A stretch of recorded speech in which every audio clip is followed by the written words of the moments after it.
Hello students, जय हिंद। आज हम पढ़ेंगे बीएससी फर्स्ट ईयर मैथ्स। तो बीएससी फर्स्ट ईयर मैथ्स जो है इसको 3 पेपर में डिवाइड किया गया है। ठीक है, तो पहले हम समझ लेते हैं। तो 3 पेपर है जिसमें पहला पेपर जो है आपका बीजगणित एवं त्रिकोणमिति है। ठीक है, एलजेब्रा एंड ट्रिग्नोमेट्री करके है। तो पेपर नंबर 1, ठीक है, पेपर नंबर 1 का हम यूनिट नंबर 1 पढ़ेंगे आज। तो आपको बता दूं 3 पेपर में डिवाइड किया गया है। 3 पेपर में कहने का मतलब ये है कि रहने के लिए मैथ्स ही बुक है सभी आया बात समझे, तीनों पेपर, लेकिन इसको 3 अलग अलग बुक बनाया गया है। तो इसीलिए हम इसको बोलते हैं पेपर 1, पेपर 2, पेपर 3, यानी आपके 3 अलग अलग बुक होंगे बीएससी के मैथ्स में। ठीक है, और उसमें प्रत्येक पेपर में 55 यूनिट में डिवाइड किया गया है। तो आज हम पढ़ेंगे आपके बीएससी फर्स्ट ईयर मैथ्स में पेपर फर्स्ट, जिसका नाम है बीजगणित एवं त्रिकोणमितीय एलजेब्रा एंड ट्रिग्नोमेट्री, जिसमें हम स्टार्ट करेंगे यूनिट 1 से। ठीक है ना, और फिर यूनिट 1 को क्या किया गया है, 4 अध्यायों में फिर अलग अलग डिवाइड किया गया है। ठीक है ना, आप जब क्लास 12th 11th या पिछले क्लास में जब थे तो आपको सिर्फ अध्याय दिया जाता था, और उस अध्याय के माने अलग अलग अध्याय में अलग अलग रहता था और उसको हम पढ़ते थे। अब इसमें क्या करेगा, अब इसमें एक ही बुक को 3 पार्ट में डिवाइड करेगा और एक बुक को 5 यूनिट में डिवाइड करेगा। उसके बाद फिर अलग अलग, जरूरी नहीं है कि 5 यूनिट में है, कहीं दूसरे यूनिवर्सिटी में और ज़्यादा दे सकता है, लेकिन अगर मैं बिलासपुर यूनिवर्सिटी जो रायगढ़ यूनिवर्सिटी अपना उसकी बात करूं तो इस तरह से सिलेबस है। तो अलग अलग यूनिवर्सिटी में अलग अलग तरीके से हो सकते हैं। तो मैं बता रहा था, जैसे एक पेपर है, उस पेपर माने एक बुक है, उस बुक के अंदर 5 यूनिट रखा गया है और 5 यूनिट के अंदर फिर 5 आपका अध्याय है, जिसमें 4 अध्याय रखा गया है। जरूरी नहीं है कि 4 ही हो, किसी में 5 भी हो सकता है, किसी में 6 भी हो सकता है। तो जो हम लोग त्रिकोणमिति बीजगणित एवं त्रिकोणमिति पढ़ रहे हैं उसमें पेपर नंबर 1 है हमारा, पेपर नंबर फर्स्ट है और बीएससी फर्स्ट ईयर का। और यूनिट नंबर 1 को आज हम पढ़ेंगे। यूनिट नंबर 1 को 4 भाग में डिवाइड किया गया है, जिसमें पहला आपका जो है आव्यूह के विशिष्ट हल, दूसरा है आप प्रारंभिक संक्रियाएं, प्रारंभिक आव्यूह और आव्यूह का व्युत्क्रम, elementary operation, elementary matrix and inverse of matrix. ठीक है, तीसरा है आव्यूह की जाति, रैंक ऑफ मैट्रिक्स, आइगेन मान और आइगेन सदिश, eigen value and eigen vector. ठीक है, तो मैं आपको पुनः बता दूं ये 4 टॉपिक नहीं है, ये 4 अलग अलग आपके चैप्टर्स हैं। ठीक है, तो पहले हम आव्यूह के विशिष्ट हल को पहले पढ़ेंगे हम। ठीक है, चूँकि आपको पता होगा कि अगर आप बीयू यूनिवर्सिटी या रायगढ़ यूनिवर्सिटी है, जिसको बीयू यूनिवर्सिटी को हम लोग अटल बिहारी वाजपेयी यूनिवर्सिटी भी बोलते हैं, वहाँ पर ये आव्यूह के विशिष्ट हल को सिलेबस से हटा दिया गया है। ठीक है ना, लेकिन सिलेबस से हटा दिया गया है, इसका कहने का मतलब ये नहीं है कि इसको नहीं पढ़ना है। ये ऐसा है कि जो आव्यूह की विशिष्ट हल है, इस चैप्टर में जितनी जानकारी है ये सारे बेसिक जानकारी इस चैप्टर पे रखा गया है। फिर इन सभी, ये जो इस चैप्टर की जो जानकारी है इसका यूज करके हम अन्य चैप्टरों को अच्छी तरह से समझ सकते हैं। ठीक है ना, ये आव्यूह के विशिष्ट हल में आपको ये बताया गया है कि हमारा आव्यूह जो है, जिसको हम लोग मैट्रिक्स बोलते हैं, ये होता क्या चीज़ है, इसके कितने कितने टाइप्स होते हैं, कैसे हम मल्टीप्लाई करेंगे, कैसे हम सब्ट्रैक्ट करेंगे, इन सभी जो जितनी बेसिक जानकारी है, जिसको आप पिछले क्लास में भी पढ़ के आ चुके हैं, और साथ ही इसमें कुछ नया इंक्लूड किया गया है। तो बेसिक जो चैप्टर है इसमें रखा गया है आव्यूह के विशिष्ट हल में। तो हालांकि सिलेबस से हटा दिया गया है, लेकिन अगर इन चैप्टर को आपको पढ़ना है तो इसको समझना हमारे लिए अत्यंत आवश्यक है। तो पहले हम आव्यूह के विशिष्ट हल को पढ़ेंगे। तो आव्यूह के विशिष्ट हल में फिर बेसिक जानकारी जितना हमको प्राप्त मिलेगा उसका फिर यूज करके अन्य चैप्टरों को हम समझेंगे। ठीक है, तो चलिए बारी बारी से हम समझते हैं कि दिया क्या चीज़ है। तो चूँकि जैसे कि मैं बता रहा था कि हमको स्टार्टिंग करना है आव्यूह के विशिष्ट हल से, क्योंकि ये हमारा बेसिक क्लास भी है और हमको पहले बेसिक समझना है कि होता क्या चीज़ है, उसके बाद फिर हम अन्य बातों को धीरे धीरे हमको समझ में आएगी। ठीक है, तो देखिए पहले हम समझते हैं आव्यूह मैट्रिक्स। तो आप तो 12th में भी मैट्रिक्स के बारे में पहले से पढ़ के आ चुके हैं, लेकिन फिर भी यहाँ उस बात को रिवाइज करना, उसको जानना जरूरी है हमारे लिए आगे पढ़ने के लिए। ठीक है, तो आव्यूह होता क्या चीज़ है, तो आव्यूह क्या है, अदिश राशियों से निर्मित एक आयताकार रचना है। ठीक है, अब बात किया जाए अदिश राशि, अदिश राशियों लिखा है या मैं बोलूँ अदिश राशि, तो हमारी जो राशि है उसको जो भी प्रकार जितनी भी राशि हैं, 7 हमारी जो विमाएँ होती हैं, 7 विमाएँ 7 राशियाँ होती हैं, उनको माने अलग अलग वो तो सदिश के आ गए ना, तो अलग अलग जो नंबर्स हैं उसको सदिश और अदिश 2 अलग अलग पार्टों में डिवाइड किया गया है। तो आपको भली भांति इससे परिचित है कि अदिश राशि क्या होती है, सदिश राशि क्या चीज़ होती है, तो इस पर ज़्यादा हम चर्चा नहीं करेंगे। साथ ही आपको यहाँ पर लिखा है आयताकार रचना, तो आपको इतना तो पता ही होगा कि आयताकार रचना किस तरह से होता है, ठीक है। तो इस पर हम बात नहीं करेंगे, आगे बढ़ते हैं इसके लिखने के तरीके। तो जो हमारा आव्यूह होता है इसको हम क्या करते हैं, 3 तरह से लिख सकते हैं, ठीक है। पहला जो लिखने का तरीका है इसको हम लघु कोष्ठक बोलते हैं। इधर और इधर से आप देख पा रहे हैं लघु कोष्ठक का साइन किस तरह से है, ठीक है। दूसरा जो है दोहरे दंड, जिसको डबल बार्स बोलते हैं, इसको 2 खड़ी लाइन, यहाँ 2 खड़ी लाइन और यहाँ 2 खड़ी लाइन, और बीच में इसके क्या करेंगे, एलिमेंट को रखेंगे। यहाँ पर भी इधर से बंद इधर से बंद, बीच में क्या करेंगे, एलिमेंट को रखेंगे, ठीक है। तीसरा जो है दीर्घ कोष्ठक, जिसको हम लोग स्क्वायर ब्रैकेट के नाम से जानते हैं। और मैं बताना चाहूँगा कि पूरे जो चैप्टर जो है मैं जिसमें आपको पढ़ाऊँगा, इसमें सभी में क्या होगा, हम लोग जितने भी मैट्रिक्स होगी उन सब मैट्रिक्स के लिए हम दीर्घ कोष्ठक का ही यूज करेंगे, स्क्वायर ब्रैकेट का ही यूज करेंगे। आप देख पा रहे हैं कि स्क्वायर ब्रैकेट किस तरह से बनता है, मैंने यहाँ पर बना के बता दिया है। ये इधर से बंद रहेगा, इधर से बंद रहेगा, और बीच में हम क्या करेंगे, एलिमेंट को रखेंगे, ठीक है। तो इतना बात तो आपको समझ में आ गया होगा, और अच्छे से आगे जब पढ़ेंगे तब समझ में आएगा। तो देखिए अगला है हमारा, हमने तो देख लिया कि आव्यूह किस तरह की रचना होती है। अब ये समझ लेते हैं कि आव्यूह में होता क्या क्या चीज़ है, ठीक है ना। तो हालांकि आपको पहले से जानकारी है, लेकिन फिर भी एक बार देख लेते हैं। तो यहाँ पर देखिए एक मैंने मैट्रिक्स बनाया हुआ है, ठीक है ना, जिसमें मैंने एलिमेंट रखा हुआ है। अगर मैं सीधे पढ़ता हूँ रो 1 में, तो 1 4 7 2 5 8 3 6 9, ठीक है। अब इसमें समझते हैं कि रो क्या होता है, कॉलम क्या होता है, ऑर्डर क्या होता है, ठीक है।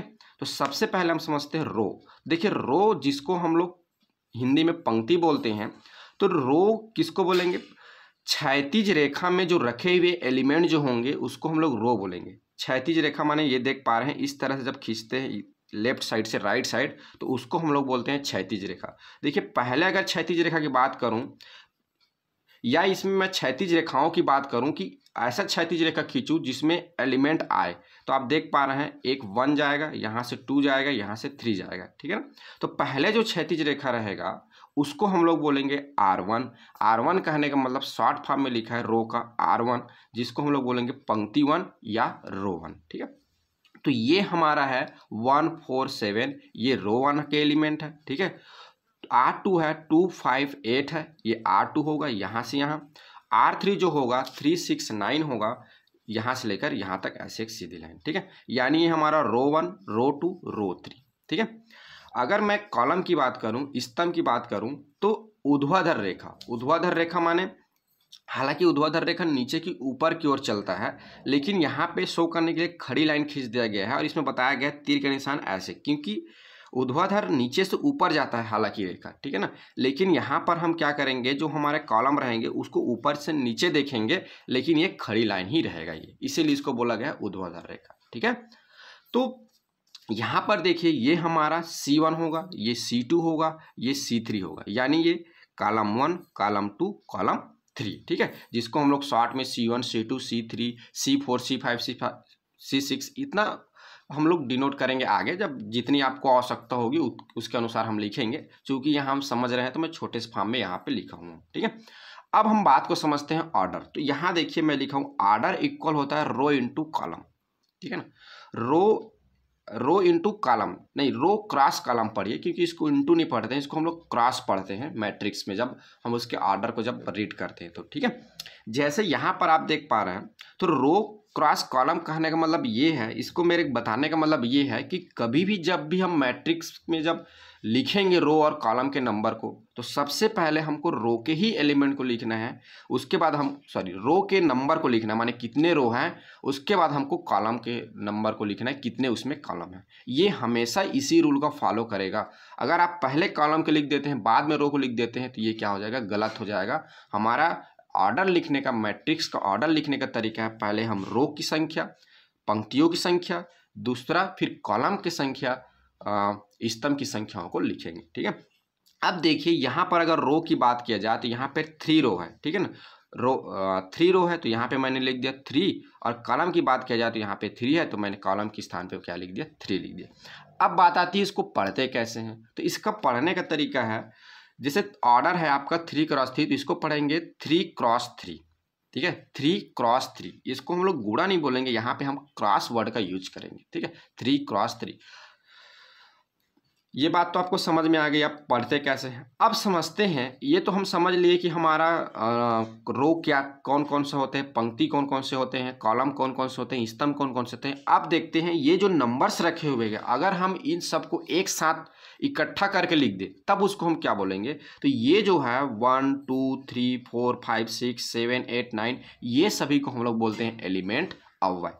यानी मैट्रिक्स के बीच में जो नंबर जो लिखे जाते हैं उसको हम लोग बोलते हैं सामूहिक रूप से, यानी एक साथ मिला के क्या बोलते हैं, अव्यय बोलते हैं। और जब उसको फिर अलग अलग पार्ट में हम डिवाइड कर लेते हैं रो और कॉलम में। ठीक है, तो यहाँ तो आपको पूरी समझ में आ गया कि आव्यूह क्या चीज़ होता है। अब हम समझते हैं व्यापक रूप। ठीक है ना, आव्यूह मैट्रिक्स का व्यापक रूप। तो आपको दिख रहा होगा, टॉपिक मैंने लिख के रखा है। तो व्यापक रूप क्या होता है, सबसे पहले हम समझते हैं व्यापक रूप का मतलब क्या है। तो व्यापक रूप कहने का मतलब होता है एक संरचना। ठीक है ना, आपको पता होगा हर किसी की एक संरचना होती है। जैसे एक मनुष्य की अगर बात किया जाए तो मनुष्य की 2 हाथ 2 पैर और वगैरह जो भी है एक संरचना रखा गया है। अगर जानवरों की रूप की बात किया जाए तो उसमें उसके 4 पैर हैं। ठीक है, तो इस तरह से सबकी क्या है, एक रचना करने का एक प्रारूप होती है, एक पहचान करने का एक क्या होती है, संरचना होती है, रचना होती है, आकृति होती है, जिसके अनुसार हम उसकी पहचान करते हैं। ठीक है ना, तो इसी प्रकार जो हमारा आव्यूह है, मैट्रिक्स है, उसकी भी एक संरचना होती है जिससे हमको पता चलता है कि हाँ भाई ये हमारा आव्यूह है, मैट्रिक्स है। ठीक है, तो इसीलिए जो पहचान करने का जो मेन तरीका जो होता है, उसकी जो मेन ढांचा जो होता है, उसको हम लोग बोलते हैं व्यापक रूप। ठीक है, यहाँ बात क्लियर होगा। अब इसको हम इंग्लिश में बोलते हैं जर्नल फॉर्म। ठीक है ना, क्योंकि इंग्लिश में आपको जानना बहुत ज़रूरी है, क्योंकि अब आप बड़ी क्लास में आ गए हैं। अब हिंदी की अब साथ साथ इंग्लिश में भी आपकी पढ़ाई होगी। ठीक है, तो साथ साथ आप इंग्लिश वर्डों को भी सीखते चलिए। ठीक, अब देखिए सबसे पहले हम समझते हैं संकेतन, डिनोट। हम कैसे डिनोट करते हैं, तो capital A, capital B, capital C, capital D, ETC। ठीक है ना, और अल्फ़ाबेट नंबरों का इसमें हम यूज कर सकते हैं। अब देखिए मैंने यहाँ पे छोटे स्वरूप में लिख दिया है मैट्रिक्स को। देखिए ये बात बहुत बड़ी है, जब हम आगे देखेंगे तो देखिएगा कितना बड़ा है ये मैट्रिक्स। ठीक है ना, ये मैट्रिक्स का व्यापक रूप है छोटा सा। ठीक है, छोटा सा फॉर्म में लिखा हुआ, कैसे लिखा हुआ, A=AIJ M×N। ठीक है, तो यहाँ पे समझेंगे हम I क्या है, J क्या है, M×N आपको पता होगा ये इसकी आर्डर है, लेकिन आपको ये समझ में नहीं आ रहा होगा कि ये I और J क्या चीज़ है। ठीक है, तो चलिए पहले हम क्या करते हैं, इसका प्रसार करते हैं, इसको बड़ा रूप में लिखते हैं, फिर हम समझेंगे बारी बारी से कि क्या होता है। ठीक है, देखिए यहाँ पे मैं पहले से लिख लिया हूँ, I की जो वैल्यू है 1 2 3 से होते हुए कहाँ तक जाएगा, M तक जाएगा। आपको समझिएगा, I इक्वल लिखा हूँ 1 2 3 एंड सो ऑन M तक जाएगा। ठीक है, देखिए यहाँ पे एक मैं वर्ड यूज कर रहा हूँ एंड सो ऑन। तो पहले आपको बता दूँ, कभी भी जब हम ऐसे डॉट डॉट लगाते हैं ना, तो मिनिमम हम 3 डॉट का यूज करते हैं। ये 3 डॉट ही होता है, हालांकि हमारी आदत सी हो गई है तो हम बहुत सारा डॉट लगा देते हैं, लेकिन इसको हम 3 डॉट में ही लिखते हैं, जिसमें पहले डॉट का मीनिंग जो होता है ये होता है एंड, दूसरे जो डॉट है उसका मीनिंग होता है सो, और तीसरे डॉट का मीनिंग होता है ऑन। ठीक है, एंड सो ऑन माने आगे इसी तरह। ठीक है, आगे इसी तरह। ठीक है, ये आगे इसी तरह माने जैसा ये बढ़ रहा है, जिस क्रम में आगे बढ़ रहा है, आगे इसी तरह ये बढ़ेगा। ठीक है ना, हम 3 डॉट का ही यूज करते हैं, लेकिन यहाँ पर क्या मैं थोड़ा ज़्यादा डॉट लगा दिया हूँ। ठीक है, तो ये इस तरह से डॉट का ये मीनिंग होता है, ये बताता है आगे इसी तरह कि इसी तरह ये आगे बढ़ेगा। ठीक है, यहाँ भी बात क्लियर हो गई। J की जो वैल्यू होगी 1 2 3 एंड सो ऑन N तक होगा। ठीक है ना, एंड सो ऑन मतलब आगे इसी तरह। ठीक है, एन तक होगा। और यहाँ पर जो आई जो है ये हमारा रो है, ठीक है, क्योंकि यहाँ पर देख पा रहे हैं ऑर्डर में रो के स्थान पर एम लिखा हुआ है, तो एम तक जा रहा है तो रो है, ठीक है। और जे हमारा क्या होगा, यहाँ पे कॉलम होगा। अब देखिए ये जो मैट्रिक्स जो छोटा सा फॉर्म है इसको हम प्रसार करेंगे, आगे बढ़ाएंगे। तो देखिए कैसे आगे बढ़ेगा वो। तो एक बार हम क्या करेंगे, सबसे पहले हम क्या करेंगे, आई को फिक्स करेंगे। देखिए बात को समझिएगा, मैं क्या बताना चाह रहा हूँ उसको पहले आप समझते चलिए, जब आगे जब जाएंगे तो आपको खुद ही समझ में आ जाएगा कि आपको बताना क्या चाह रहा हूँ, ठीक है। देखिए यहाँ पे मैं एक बना लेता हूँ मैट्रिक्स, बाद में इसको क्लोज करूँगा क्योंकि कितना बड़ा जा रहा है ये नहीं पता मुझे। देखिए पहले हम क्या करते हैं, आई को फिक्स करेंगे किसी भी एक नंबर पे, तो आई को मैं क्या करूँगा 1 पे फिक्स करूँगा और जे को मैं आगे बढ़ाऊँगा। देखिए 1 2 3 एंड सो ऑन एन तक, ठीक है।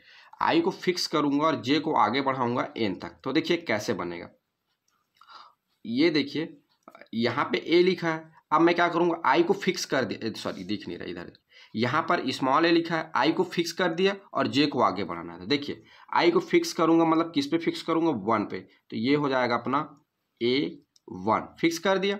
जे की वैल्यू बढ़ाते चलूँगा तो देखिए, तो ये J1, ये इधर आगे बढ़ूंगा तो क्या हो जाएगा, आई की वैल्यू 1, जे की वैल्यू 2, भाई इधर तो आगे बढ़ेगा ना क्योंकि ये 1 कॉलम सेकंड कॉलम होते चलेगा, ठीक है। ये हो जाएगा A1 3, ये हो जाएगा 1 4। देखिए आई की वैल्यू को मैंने फिक्स कर दिया, जे की वैल्यू को मैं अल्टरनेट चेंज करते जा रहा हूँ, ठीक है। तो ऐसे ये चेंज होते कहाँ तक जाएगा, ये जाएगा आपका A1 N तक जाएगा, ठीक है। आगे देखिए दूसरा मैं क्या करता हूँ, आई की वैल्यू को 2 पर फिक्स करूँगा और जे की वैल्यू को मैं चेंज करते हुए चलता हूँ, ये देखिए N तक, ठीक है। तो यहाँ देखिए अब I2 हो गया, यानी I क्या है यहाँ पे, रो है, ठीक है, और जे क्या है, कॉलम है, तो I2 यानी दूसरे रो पे आ जाएगा A2 1, ठीक है। फिर आगे हो जाएगा A2 2, क्योंकि जे की जगह 2 रखूंगा, आई को फिक्स कर दिया 8, आई को मैंने 2 पर फिक्स किया, जे की वैल्यू को चेंज करना है, आई को मैंने 2 पर फिक्स किया, जे की वैल्यू को चेंज करता है। तो ये ऐसे चेंज होते कहाँ तक जाएगा, आई की वैल्यू यहाँ पर भी फिक्स है लेकिन जे की वैल्यू क्या हो जाएगी, चेंज हो जाएगी, ठीक। तीसरा देखिए, तीसरा काम यहाँ पे मैं क्या करता हूँ, आई की वैल्यू को 3 रखता हूँ और जे की वैल्यू को फिर चेंज करते हुए चलता हूँ अल्टरनेट, ये देखिए ये एन तक।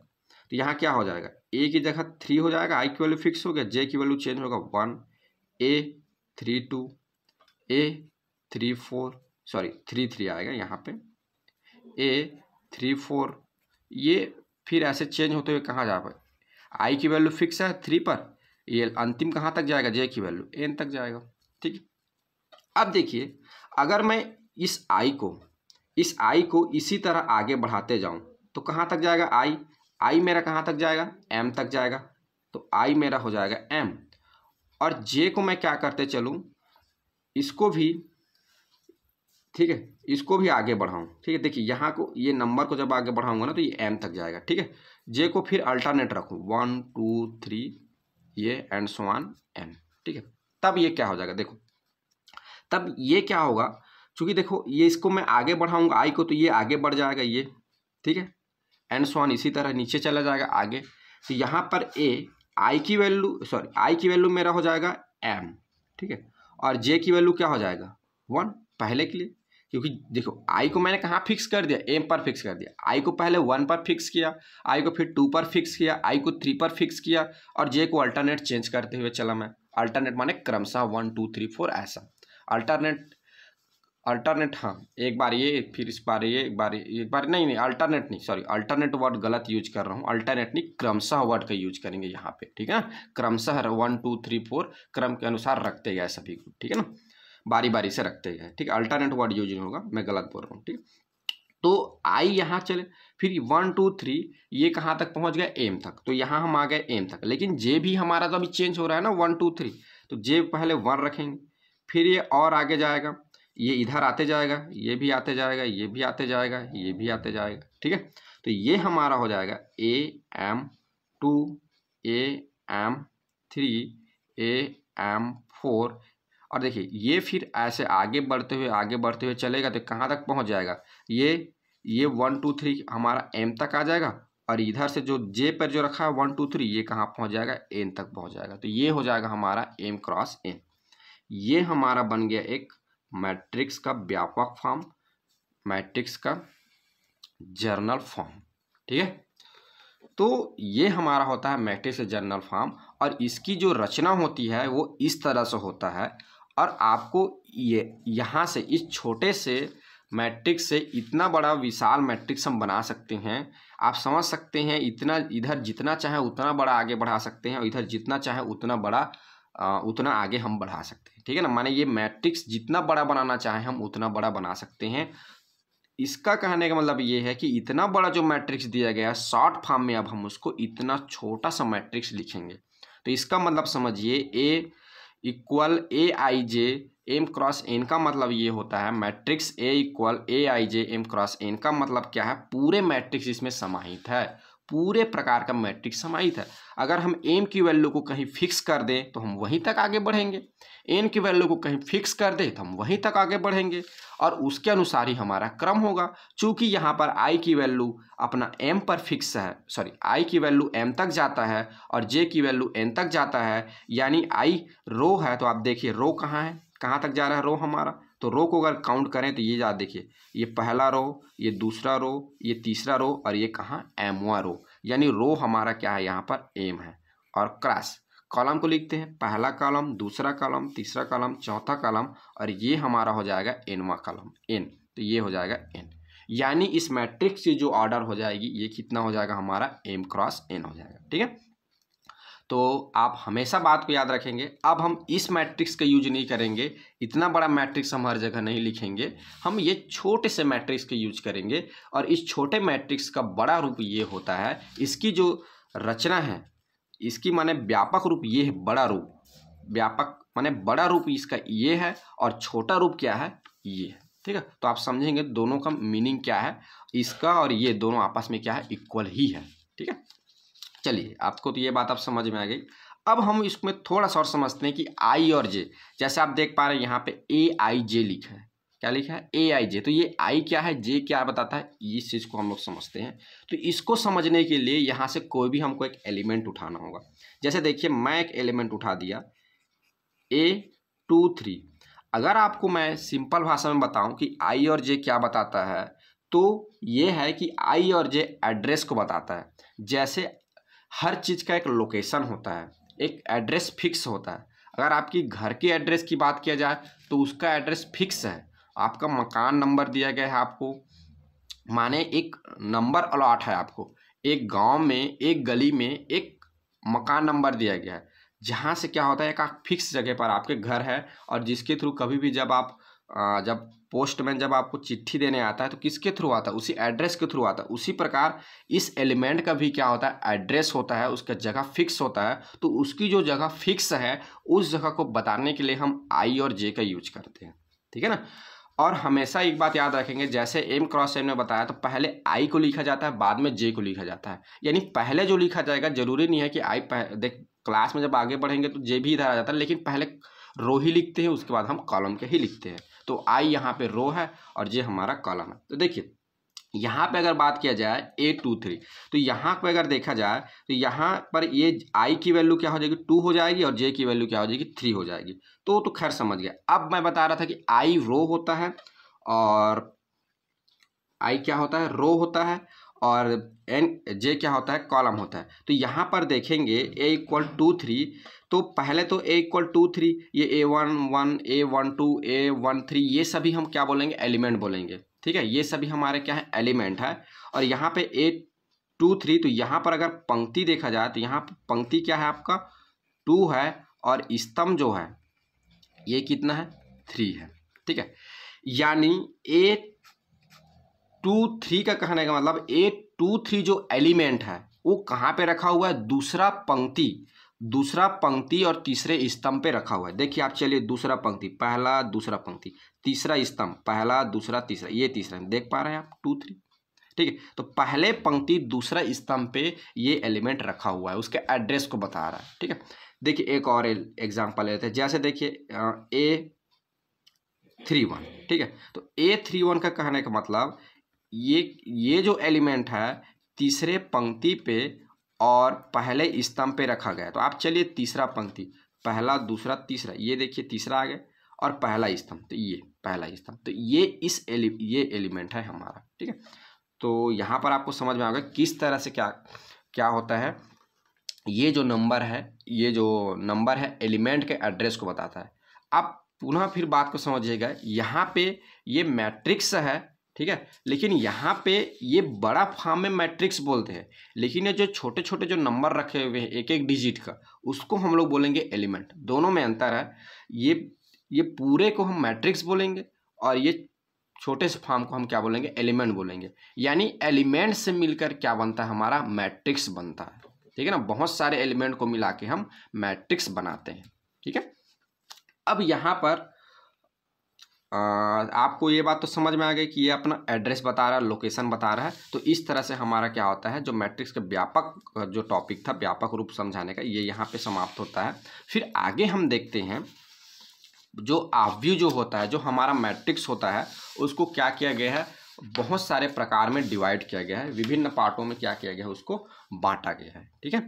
तो बारी बारी से जो हमारे लिए ज़रूरी है, हालांकि मैट्रिक्स तो बहुत सारे पार्ट में डिवाइड किया गया है, लेकिन जो हमारे लिए ज़रूरी है उन सब मैट्रिक्स के बारे में हम पढ़ेंगे, ठीक है।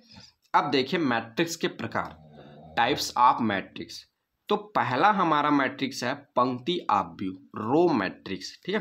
तो हम समझते हैं रो मैट्रिक्स क्या होता है। तो देखिए वह आव्यूह जिसमें केवल एक पंक्ति हो और पंक्ति आव्यूह कहलाता है, जिसमें केवल एक पंक्ति हो, जिसमें ओनली वन रो हो, ठीक है ना। माने नंबर ऑफ रो कितनी होनी चाहिए, 1 होना चाहिए, तब हम लोग उसको बोलेंगे रो मैट्रिक्स। आप देख पा रहे हैं कि मैंने मैट्रिक्स बनाया 1 3 4 9 लेकर, तो ये इसकी अगर रो देखूं तो रो क्या है, लेफ्ट से राइट देखते हैं, ठीक है ना। क्षैतिज रेखा में तो क्षैतिज रेखा इसमें कितनी बढ़ रहा है, 1 बढ़ रहा है, सिर्फ इसमें रो कितना होगा, 1 होगा। लेकिन अगर कॉलम की बात करूं, ऊर्ध्वाधर रेखा देखिए, तो ये 1, ये 2, ये 3, ये 4, तो इसमें जो कॉलम की जो संख्या हो जाएगी, स्तंभ की जो संख्या हो जाएगी 4 हो जाएगा, और रो की जो संख्या होगी, पंक्ति की संख्या होगी 1 होगा, तो इसकी ऑर्डर हो जाएगा 1 क्रॉस 4। तो हमने यहाँ पे अभी पढ़ा कि एक जिसमें केवल और केवल एक पंक्ति हो वह क्या कहलाता है, पंक्ति आव्यूह कहलाता है, ठीक है।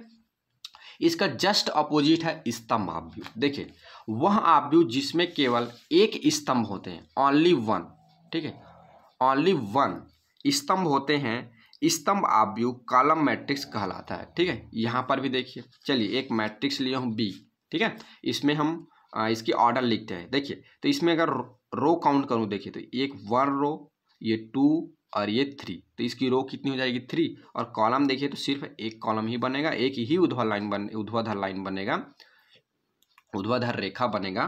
तो यहाँ पर इसकी जो ऑर्डर हो जाएगी, ये हो जाएगा 3 क्रॉस 1, ठीक है। तो इस तरह के इस आव्यूह को हम लोग बोलेंगे स्तंभ आव्यूह, जिसमें केवल एक स्तंभ हो, और इसका जस्ट अपोजिट, माने पंक्ति आव्यूह और स्तंभ आव्यूह क्या है, एक दूसरे का अपोजिट है, ठीक है ना। पंक्ति आव्यूह में सिर्फ एक पंक्ति होना चाहिए और स्तंभ आव्यूह में सिर्फ एक स्तंभ होना चाहिए, ठीक है। तीसरा जो मोस्ट इम्पॉर्टेंट जो आपके आगे यूज होगा, शून्य आव्यूह, ठीक है, जीरो मैट्रिक्स, या जिसको हम लोग नल मैट्रिक्स के नाम से भी जानते हैं, ठीक है। तो समझते हैं जीरो मैट्रिक्स क्या होता है, वह आव्यूह जिसके प्रत्येक अवयव शून्य हो। देखिएगा इसमें जितने भी एलिमेंट होंगे इस मैट्रिक्स के अंदर, उन सभी एलिमेंट्स, कैसे एलिमेंट्स को रखा जाएगा, वह ओनली जीरो एलिमेंट ही रहेंगे, शून्य रहेंगे, ठीक है। तब उसको हम लोग बोलेंगे शून्य आव्यूह। और m क्रॉस n का मान लिया जाए कोई एक शून्य आव्यूह। देखिए m क्रॉस n का कहने का मतलब यहाँ पर पंक्ति जो है हमारा m तक है, और जो स्तंभ है वो क्या है, n तक है, ठीक है ना। माने जितना रहेगा उतनी की बात कर रहा है। तो शून्य आव्यूह को जो देखिए यहाँ पे ये ओ, ठीक है, ओ टाइप से लिखेंगे, या ऐसा भी बोल सकते हैं कि बड़ा सा शून्य बनाएंगे और यहाँ पे m क्रॉस n लिख देंगे, से हम इसको क्या करते हैं, निरूपित करते हैं, डिनोट करते हैं, ठीक है ना। तो जैसे यहाँ पे मैंने क्या किया है, 3 तरह के आपको शून्य आव्यूह लेकर बताया हुआ है जीरो मैट्रिक्स। देखिए ये पहला हमारा मैट्रिक्स है सिर्फ जिसमें एक एलिमेंट है, तो इसका जो ऑर्डर हो जाएगा 1 क्रॉस हो जाएगा। इसमें 4 एलिमेंट रखा गया है, रो पे 2 और कॉलम पे 2, 2 क्रॉस 2 लिखेंगे इसको। इस पे हमारा 9 एलिमेंट रखा गया है, रो 3 पे रो रखा गया है 3, तीन तीन एलिमेंट रो में रखा गया है और तीन तीन एलिमेंट क्या किया गया है, कॉलम में रखा गया है। ठीक है, तो ये इसकी जो ऑर्डर हो जाएगी ये हो जाएगी 3x3। ठीक है, तो जैसे इसको बता रहा था मैं ओ करके, तो अगर मैं इसको लिखना चाहूँ तो इसको लिख सकता हूँ मैं ओ 3x3। ठीक है, इसको मैं लिख सकता हूँ ओ 2x2 इसकी ऑर्डर को, इसको मैं लिख सकता हूँ ओ 1x1। ठीक है, ये आया बस समझ में। तो ये हमारा होता है शून्य आव्यूह, शून्य आव्यूह या जीरो मैट्रिक्स, जिसमें हर सभी एलिमेंट जितने भी उसमें एलिमेंट होंगे उन सभी की वैल्यू जो होगी शून्य आव्यूह होगी। ठीक है, आगे देखिए वर्ग आव्यूह। ठीक है, वर्ग आव्यूह कहने का मतलब ये है कि जिसमें इसमें मुख्य रूप से हम देखेंगे कि इसमें पंक्तियों की संख्या और स्तंभों की संख्या क्या होगी, हमेशा बराबर ही होना चाहिए वर्ग आव्यूह में। ठीक है, यहाँ पे डेफिनेशन भी लिखा हूँ, वह आव्यूह जिसमें पंक्तियों की संख्या स्तंभों की संख्या के बराबर होती है वर्ग आव्यूह कहलाता है। कभी भी वर्ग आव्यूह बोले तो वहाँ पे आप समझ जाइएगा कि उसमें जो पंक्ति की जो संख्या होगी और जो कॉलम की संख्या होगी, दोनों की संख्याएं क्या होगी, बराबर होगी। अगर पंक्ति 2 है तो कॉलम भी, अगर पंक्ति यानी रो ठीक है 2 है तो स्तंभ भी क्या होगा, 2 होगा। ठीक है, अगर पंक्ति 4 है तो स्तंभ भी क्या होगा, 4 ही होगा। ठीक है ना, यानी पंक्तियों की संख्या स्तंभों की संख्या दोनों क्या होगा, यहाँ पे बराबर होगा, रो और कॉलम की जो नंबर होगी इक्वल होगा। ठीक है, अब देखिए इस आव्यूह पे डिपेंड्स ऑन और अन्य आव्यूह आ रहे हैं। ठीक है, जो इस पर निर्भर है। देखिए दूसरा हमारा है, माने 5th नंबर का है मुख्य विकर्ण। ठीक है, मुख्य विकर्ण किसको बोलते हैं ये हम समझते हैं, जिसको हम लोग इंग्लिश में बोलते हैं प्रिंसिपल डायगोनल। तो प्रत्येक वर्ग आव्यूह में, इसको वर्डों को समझिएगा, प्रत्येक वर्ग आव्यूह में देखिए यहाँ पे एक वर्ड लिख दिया वर्ग आव्यूह। आव्यूह तो अलग अलग प्रकार के होते हैं ना, अभी आपने देखा पंक्ति आव्यूह, स्तंभ आव्यूह, शून्य आव्यूह, लेकिन यहाँ पे वर्ड यूज कर रहा है वर्ग आव्यूह। तो वर्ग आव्यूह कहने का मतलब ये है कि जहाँ पर रो और कॉलम की जो संख्या होगी दोनों इक्वल होना चाहिए, तो उसी प्रकार के ही आव्यूह में ये मुख्य विकर्ण पाया जाएगा। यहाँ पे वर्ग आव्यूह लिख दिया, इसका कहने का मतलब यही है कि वर्ग आव्यूह में ही मुख्य विकर्ण होगा। अन्य जो आव्यूह आपने पढ़ा है कि अन्य कोई और आव्यूह है आपके पास, क्योंकि आव्यूह तो बहुत सारे होते हैं, मैट्रिक्स बहुत सारे होते हैं, तो जो स्क्वायर मैट्रिक्स है ओनली उसी मैट्रिक्स में ये मुख्य विकर्ण पाया जाएगा। ठीक है, इस बात को समझिएगा इस वर्ड में। तो प्रत्येक वर्ग आव्यूह में 2 विकर्ण होते हैं, जिसमें बाएं से हाथ से ऊपरी सिरे लेफ्ट हैंड अपर कॉर्नर से दाएं हाथ से निचली सिरे राइट हैंड लोअर कॉर्नर तक खींचे गए विकर्ण मुख्य विकर्ण कहलाते हैं। ठीक है ना, तो प्रत्येक वर्ग आव्यूह में 2 विकर्ण होते हैं बोल रहे हैं। ठीक है ना, तो 2 विकर्ण होते हैं, जिसमें एक विकर्ण को मैं बताऊं, जैसे ABC, एक विकर्ण आपका ऐसा है, ये भी विकर्ण होगा। ठीक है, ये यहाँ से GBG, तो वहाँ को मैं नहीं लिखा हूँ अभी, लेकिन सिर्फ इसी विकर्ण को आप समझिए। तो यहाँ से कोई भी एक मैट्रिक्स है, उसके लेफ्ट साइड के माने लेफ्ट साइड जो है उसके ऊपर से क्या करेंगे, राइट साइड के नीचे तक एक सीधी लाइन खींचेंगे, वही क्या कहलाएगा, हमारा मुख्य विकर्ण कहलाएगा, जिसके एलिमेंट है ABC। यहाँ पे मैं लिख दूँ मुख्य विकर्ण है ABC। ठीक है ना, तो ये हमारा कहलाएगा मुख्य विकर्ण और उसके एलिमेंट हो जाएंगे ABC। ठीक है, और यहाँ पे वही बात को पुनः लिखा हूँ ताकि आप कंफ्यूज न हो, वर्ग आव्यूह का ही मुख्य विकर्ण होता है। ठीक है ना, क्योंकि यहाँ पर भी लिख दिया है वर्ग आव्यूह के लिए ही होगा, वर्ग आव्यूह को ही क्या होता है, मुख्य विकर्ण होता है। ठीक है, अब देखिए विकर्ण आव्यूह, यहाँ पे डेफिनेशन लिखा हूँ, आगे इसको समझेंगे हम।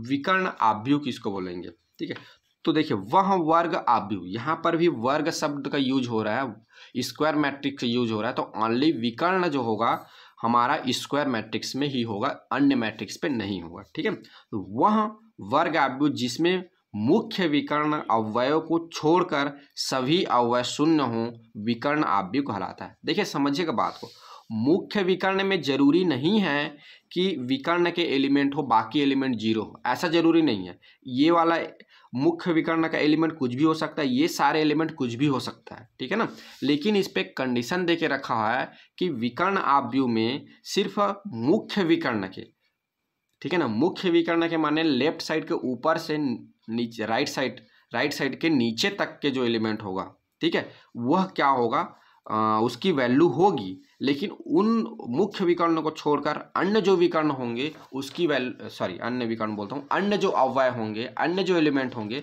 उन सभी की वैल्यू क्या होगी? 0 होगी। देखिए इसको समझिए, यहाँ पर ये देखिए, एक मिनट, तो ये यहाँ पर आप देख पा रहे हैं मैंने लिखा है, ये देखिए एग्जाम्पल ए, एक मैट्रिक्स ले, देखिए 3 0 0 5, ठीक है। तो यहाँ आप देख पा रहे हैं इसके जो मुख्य विकर्ण के एलिमेंट की वैल्यू है, बाकी एलिमेंट आप देख पा रहे हैं 0 है। बी एक दूसरा लिया हूँ 3 0 0 0 4 0 0 0 5, तो आप देख पा रहे हैं इसके मुख्य विकर्ण के एलिमेंट है 3 4 5, बाकी एलिमेंट क्या है इसमें?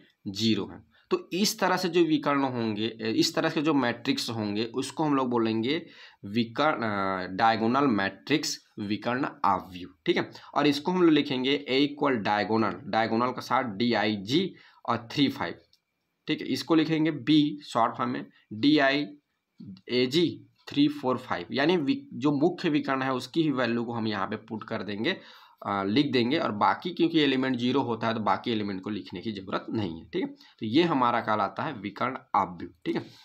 अब अगला आता है most IMP, very very most IMP, जो कि बहुत ही ज़्यादा आपके सिलेबस में यूज होने वाला है, माने सभी प्रश्नों में अधिकतर ये यूज होता है, जो है हमारा मैट्रिक्स का टाइप है यूनिट मैट्रिक्स, जिसको हम लोग आइडेंटिटी मैट्रिक्स भी बोलते हैं, ठीक है। इकाई आव्यूह या तत्समक आव्यूह, यहाँ पर आप नाम को बिल्कुल ध्यान से याद रखेंगे, इकाई आव्यूह को ही हम लोग बोलते हैं तत्समक, ठीक है, तत्समक आव्यूह। और आपके जो पूरे बुक है, आपके जो पुस्तक है, उसमें इकाई आव्यूह का वर्ड का यूज नहीं किया गया है, तत्समक आव्यूह का वर्ड का यूज किया गया, ठीक है। तो इसलिए बोल रहा हूँ कि इस नाम को याद रखना, तत्समक आव्यूह कहने का मतलब ये होता है इकाई आव्यूह, यूनिट मैट्रिक्स या आइडेंटिटी मैट्रिक्स, ठीक है। देखिए वर्ग आव्यूह, तो जो इकाई आव्यूह जो होता है वो भी क्या होता है? स्क्वायर मैट्रिक्स के लिए ही होता है, ओनली स्क्वायर मैट्रिक्स के लिए, ठीक है ना, ओनली वर्ग आव्यूह के लिए, जिसका मुख्य विकर्ण के प्रत्येक अवयव 1 हो। यहाँ पर फिर बात को समझिएगा, यहाँ पर क्या था, यहाँ पर हम लोग देख रहे थे विकर्ण आव्यूह, तो विकर्ण आव्यूह में हमको ये बोला गया था कि जो मुख्य जो विकर्ण होंगे उसके अवयव शून्य नहीं होना चाहिए, ठीक है, अवयव शून्य नहीं होना चाहिए, माने शून्य नहीं होना चाहिए कि मतलब 1 2 3 4 5 6 7 8 9 10 11 12 एंड सो ऑन, बहुत सारे नंबर्स रख सकते हैं उसके मुख्य विकर्ण में, ठीक है। बाकी एलिमेंट 0 होना चाहिए विकर्ण आव्यूह में, ठीक है। लेकिन इकाई आव्यूह में कंडीशन रख दिया है कि मुख्य विकर्ण के प्रत्येक अवयव 1 होना चाहिए और ओनली 1 ही होगा, ठीक है, दूसरा नहीं होना चाहिए, समझिएगा इस बात को। तो इकाई आव्यूह में क्या होगा, मुख्य एक यूनिट मैट्रिक्स रहेगा, पहला तो बोल रहा है वर्ग आव्यूह रहेगा, ठीक है, पहले बात समझ में यहाँ पे समझिएगा, वर्ग आव्यूह रहेगा। दूसरा बोल रहा है मुख्य विकर्ण के प्रत्येक अवयव 1 हो, यानी जो प्रिंसिपल जो होगा, प्रिंसिपल डायगोनल जो होगा, मुख्य विकर्ण होगा, उसके प्रत्येक अवयव यहाँ पे 1 होना चाहिए, ओनली और ओनली 1 ही रहेगा, ठीक है। एवं अन्य अवयव शून्य हो, इकाई आव्यूह या तत्समक आव्यूह कहलाता है। अन्य आव्यूह क्या होना चाहिए? शून्य होना चाहिए, ओनली जो मुख्य विकर्ण है वह क्या होना चाहिए? 1 होना चाहिए। और ओनली जो विकर्ण आव्यूह होता है, इसमें क्या होता है, विकर्ण आव्यूह में मुख्य विकर्ण के एलिमेंट शून्य नहीं होना चाहिए, 1 2 3 4 5 कुछ भी हो सकता है, बाकी जितने भी एलिमेंट है वह शून्य होना चाहिए। लेकिन यहाँ पे 2 कंडीशन लग रहा है कि पहला है मुख्य विकर्ण के प्रत्येक एलिमेंट 1 होना चाहिए और बाकी एलिमेंट क्या होना चाहिए? 0 होना चाहिए, तब उसको हम लोग बोलेंगे इकाई आव्यूह यूनिट मैट्रिक्स, ठीक है। देखिए इसके मैंने कुछ एग्जाम्पल लिया है। देखिए चूंकि हमको ये तो बात पता है यहाँ पे कि वर्ग आव्यूह कहने का मतलब इसमें रो की जो नंबर है और कॉलम की जो नंबर है वो दोनों आपस में क्या होंगे? इक्वल होंगे। तो जैसे देखिए इकाई आव्यूह को हम आई से डिनोट करते हैं, तो इसको हम लोग n क्रॉस n का कोई मैट्रिक्स है, तो यहाँ पे देखिए n क्रॉस n कहने का मतलब रो की भी संख्या, रो और कॉलम की संख्या क्या है? n है दोनों, ठीक है। तो इसको हम शॉर्ट में in लिख सकते हैं। या जैसे मान लीजिए कोई मैट्रिक्स है, इकाई मैट्रिक्स यूनिट मैट्रिक्स है, तो उसमें रो की संख्या कॉलम की संख्या m है, इधर भी m है इधर भी m है, तो उसको शॉर्ट में हम लोग लिख सकते हैं एक ही बार im। इसका कहने का मतलब ये हो जाएगा कि i मतलब ये यूनिट मैट्रिक्स है, इकाई आव्यूह है, और m क्या है? उसकी ऑर्डर है, ठीक है। जैसे देखिए यहाँ पे एक मैंने पहला एग्जांपल लिया I1, इसमें 1 ही एलिमेंट है, यानी रो की संख्या भी 1 है, कॉलम की भी संख्या 1 है, तो इसको 1 क्रॉस 1 न लिख के शॉर्ट फॉर्म में हम 1 लिख सकते हैं।